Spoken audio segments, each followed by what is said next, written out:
S'il y a un pays en Europe qui compte dans le football mondial, c'est bien l'Allemagne. Ce pays qui a été la capitale du football européen en 2024 et ce même pays qui a accueilli l'Ivoirien Chris Bédia, le champion d'Afrique cadet, nous ouvre les portes de la capitale. Nous serons avec lui, chez lui à la maison, au stade, à l'entraînement avec ses coéquipiers. Donc voilà, suivez-nous et puis vous verrez qu'il y a beaucoup de choses à découvrir.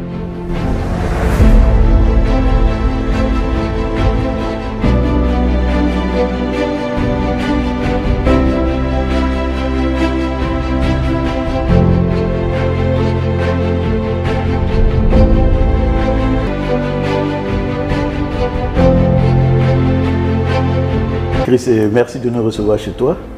Tu vis à Berlin et tu as déjà joué avec les éléphants de Côte d'Ivoire. Les furies du football en Côte d'Ivoire ont déjà entendu parler de toi. Mais le grand public ne sait pas trop qui est Chris Bédia. Est-ce que tu peux nous dire un peu qui tu es? Parle-nous, dis à l'Ivoirien qui es-tu, tu vois? Je pense que les vrais supporters ivoiriens, ils me connaissent un peu parce que j'ai été avec les Éléphantos, j'ai joué avec la sélection ivoirienne jusqu'à l'équipe première.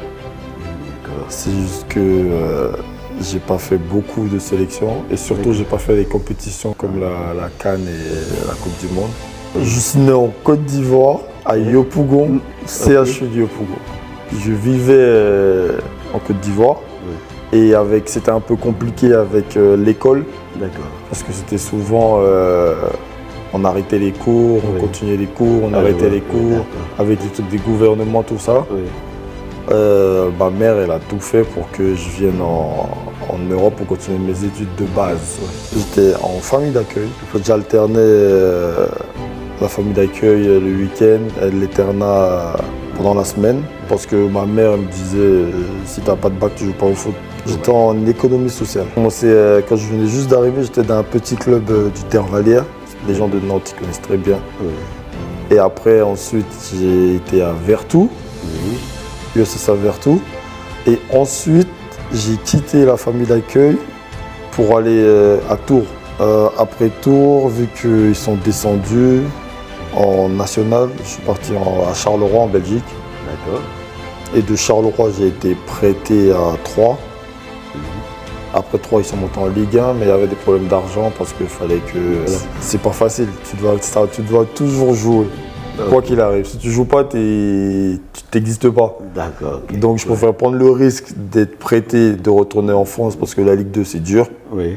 Je préfère prendre le risque d'aller jouer là-bas, me faire voir. La dernière sélection que j'ai faite, j'étais en Ligue 2 avec Sochaux et Baumel il m'a appelé.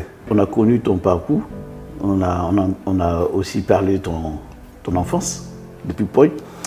Et on voit qu'aujourd'hui, tu es à Berlin, en Allemagne. C'est un pays qui est quand même assez différent de la Suisse où tu étais il y a 1 an.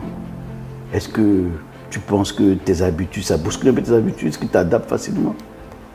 Oui, tout est différent. L'Allemagne, la Bundesliga et la Super Pro League là, c'est compliqué parce que quand tu arrives ici, tu arrives en tant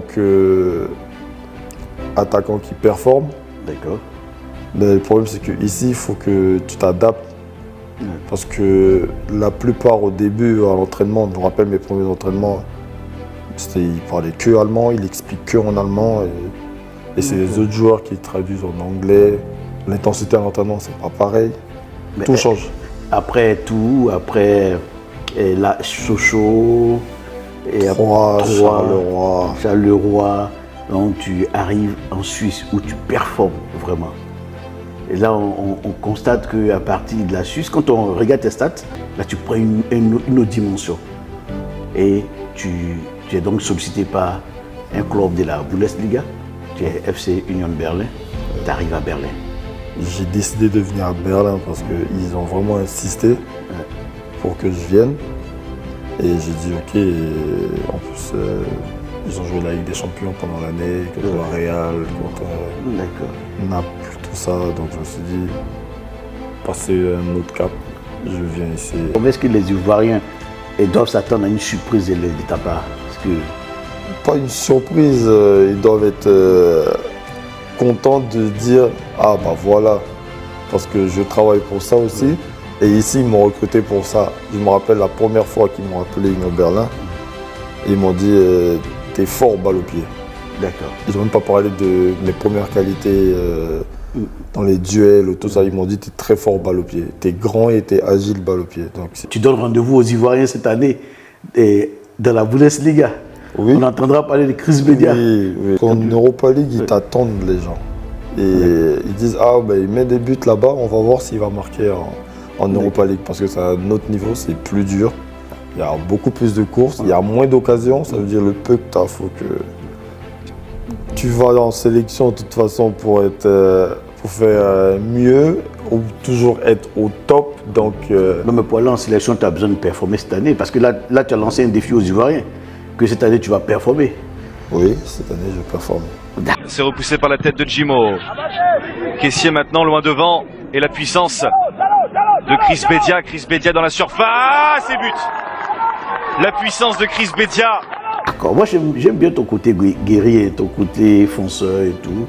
Non, voilà. C'est comme ça, il faut être confiant. D'accord. Mais est-ce que tu as gardé de bonnes relations avec tes amis caissiers et autres, ceux avec qui tu as remporté la Coupe d'Afrique Oui, on est toujours en contact avec vraiment la génération qui a gagné la CAN au Maroc. Oui. Franck, Keita, Habib Maïga, on est toujours en contact, Victorien Agban. Ok. Et ces vacances, j'étais avec mon collègue de toujours, Jérémy Boga. Tu as déjà eu un contact avec lui, avec Faye Mess? Non, j'ai jamais eu de contact direct avec lui, mais je sais qui il est avec la génération dorée, on va dire. Pour moi, c'est la meilleure génération. Ah ouais. Oui, mais avec ça qui nous a fait rêver, je comprends. Voilà, parce que moi j'étais petit et je voyais tous les Drogba, les Yaya Touré, les Kolo Touré, Emers Faye était dedans aussi, Aruna Dindan. Cette génération-là, c'est. Ouais, c'est bien top. Et ce qu'il a fait pendant la CAN 2023? Franchement, c'était pas surprenant. C'était parce qu'il y a eu beaucoup de hauts et de bas. Il a pris l'équipe et il a emmené champion. Donc, il connaît un peu quand il y a des joueurs qui ont un peu plus de personnalité. Il sait comment gérer, je pense, parce que c'est ce qu'il a fait. Et la Côte d'Ivoire est un champion d'Afrique. Moi, j'étais très très content. J'étais surtout content parce que personne ne voyait la Côte d'Ivoire là. Et parce que j'ai regardé tous les matchs. En poule, c'était chaud un peu. Et j'étais toujours, je voyais toujours des messages parler et tout, ça se passe comment, tout ça. Et après, il gagnait. Et là, finale. J'étais très très très content. Il va falloir que la Côte d'Ivoire garde cette performance-là dans les prochaines éditions de la CAN. On espère vraiment que tu feras partie de l'équipe. Et moi, je crois à ton potentiel. Je crois à ton potentiel. Je pense que avoir encore un buteur de cette trempe-là dans notre équipe nationale, ça sera super.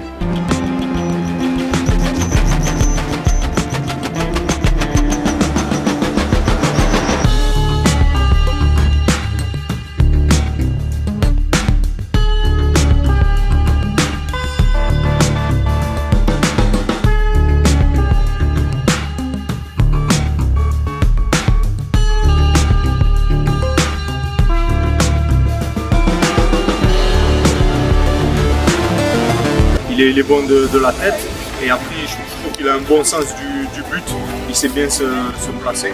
Donc voilà, non, Chris, pour moi c'est un très bon joueur et voilà, il aura l'occasion cette année de le montrer à tout le monde en Bundesliga.